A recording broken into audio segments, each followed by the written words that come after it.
Arrêtez de faire ça.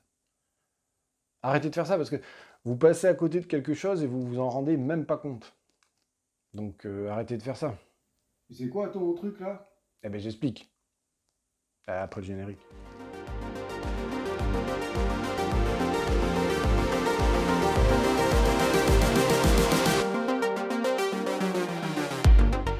Salut, c'est Yo, bienvenue. Oula, j'ai touché le micro. Salut, c'est Yo, bienvenue sur cette chaîne. Si le contenu te plaît, tout ça, tu t'abonnes, la cloche, le truc, le pouce bleu, vert, tout ce que tu veux, je m'en fous. Bref, aujourd'hui, on va parler de quelque chose de fondamental, surtout si tu travailles en RAW, en fichier RAW. Ce qui est très certainement ton cas. Si tu bosses en fichier RAW, c'est pour une bonne raison, c'est parce que tu souhaites profiter pleinement de ton capteur, de ton boîtier, de toutes ses capacités, et que tu souhaites avoir la meilleure qualité possible pour travailler tes photos par la suite, en général sur Lightroom ou Photoshop, mais il y a d'autres programmes évidemment. Quand tu fais une photo, forcément tu as le réflexe à un moment donné de regarder sur ton écran derrière et de voir à quoi ressemble ta photo. Et le rendu que tu as très certainement, c'est un rendu très contrasté, ou du moins assez contrasté. Seulement voilà, quand tu vas importer ta photo dans Lightroom, eh ben, tu vas te retrouver avec un rendu qui n'est pas celui que tu as sur ton écran d'appareil photo. Et ça, c'est normal, c'est parce que Lightroom va interpréter ton fichier RAW, sous-entendu, il va déjà un petit peu le travailler. Garde ça en tête, on va y revenir. À mon sens, c'est déjà une erreur à la prise de vue de ne pas avoir tout le potentiel de ta photo sur le rendu de ton image. Pourquoi? Parce que, insidieusement, ça risque d'influencer ta manière de travailler ta photographie par la suite. Ça risque également de te masquer ce que tu vas pouvoir en faire. L'écran d'un boîtier photo, il n'est pas là pour te montrer le rendu final d'une image.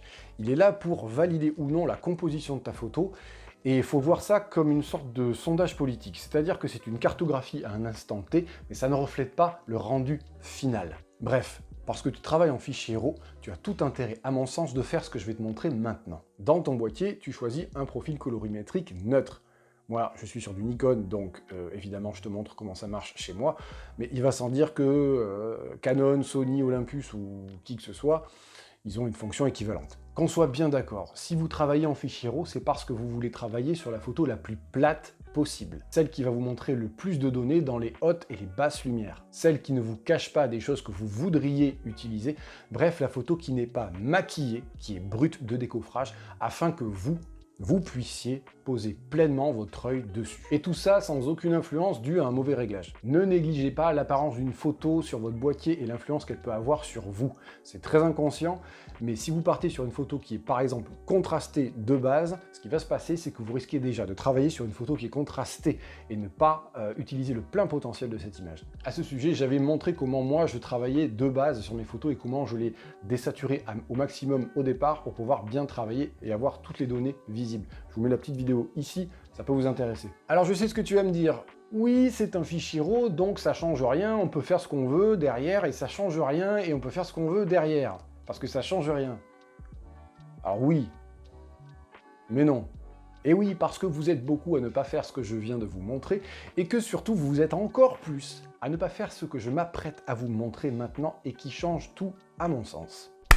Bien, maintenant que tu as passé ton appareil en profil neutre, tu t'apprêtes à importer donc tes photos dans Lightroom et tu vas cliquer sur le bouton Importer en bas à gauche.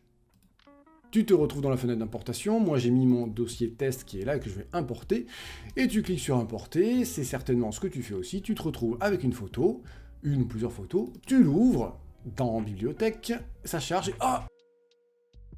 Et merde! Lightroom vient juste de contraster ton image. En gros, Lightroom vient de commencer à travailler à ta place la photo. Est-ce que c'est ça que tu veux? Non. Et pour cause, si tu es passé en profil neutre sur ton appareil photo, sous-entendu que tu as mis le plein potentiel de tes RAW visible, voilà en gros ce que tu devrais avoir, ça, et non pas ça. La différence est quand même assez flagrante.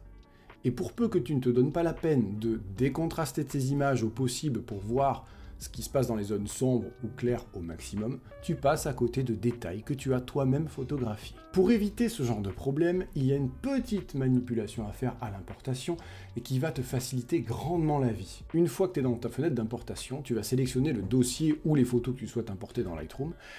Et il y a une petite manipulation à faire qui se passe ici dans Appliquer pendant l'importation. paramètres de développement, tu vas aller dans valeurs par défaut et tu vas mettre paramètres de l'appareil photo et tu vas faire importer.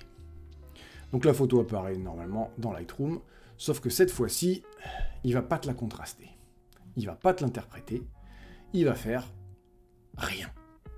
Il va la mettre conforme au profil que tu avais dans ton boîtier. N'oublie pas que tu es sur un fichier RAW et par conséquent, le mieux est d'avoir le plus de données visibles. Imagine maintenant tous les dossiers que tu as importés avant, les milliers de photos que tu as importées dans Lightroom depuis des semaines, des mois, des années, sans avoir fait cette manipulation, sans même avoir été conscient que Lightroom faisait ce genre de petite manip dans ton dos. Imagine l'influence que ça peut avoir sur ton travail. Même quand Lightroom contraste un petit peu, imagine l'influence potentielle que ça peut avoir sur tes photos. Maintenant que tu sais ça, je te laisse imaginer ce que ça t'ouvre en termes de plein potentiel de tes fichiers. Avec cette vidéo, j'espère que tu as compris l'importance potentielle que peut avoir ta maîtrise totale de ta prise de vue, de tes bons réglages, jusqu'au bon réglage d'importation. Garde en tête que c'est toi qui tiens les rênes, que c'est à toi de les tenir jusqu'à la fin. Ne te laisse pas influencer par des réglages qui sont comme ça sous-jacents. C'est important. Cette petite astuce-là, selon les gens, elle peut changer beaucoup de choses ou rien du tout. Mais dans le doute, j'ai préféré faire une vidéo là-dessus parce que pour moi, ça a changé pas mal de choses, de savoir enfin dire de mon appareil jusqu'à Lightroom, c'est moi qui commande, c'est comme ça que ça se passe. N'interprète pas mes fichiers, c'est moi qui le fais. Si tu es d'accord avec ce que je viens de dire, je serais curieux que tu me le dises en commentaire, et si tu n'es pas d'accord, je serais encore plus curieux que tu le dises. N'hésite pas également à partager d'autres astuces similaires, ça peut intéresser tout le monde. Faites-en profiter de la commu. Bref, si cette vidéo t'a plu, abonne-toi à la chaîne, mets un pouce en l'air, lâche un com, partage-la, bref. Tout ça, ça aide beaucoup. Quant à moi, je te dis à la semaine prochaine pour une autre vidéo. Porte-toi bien. Salut.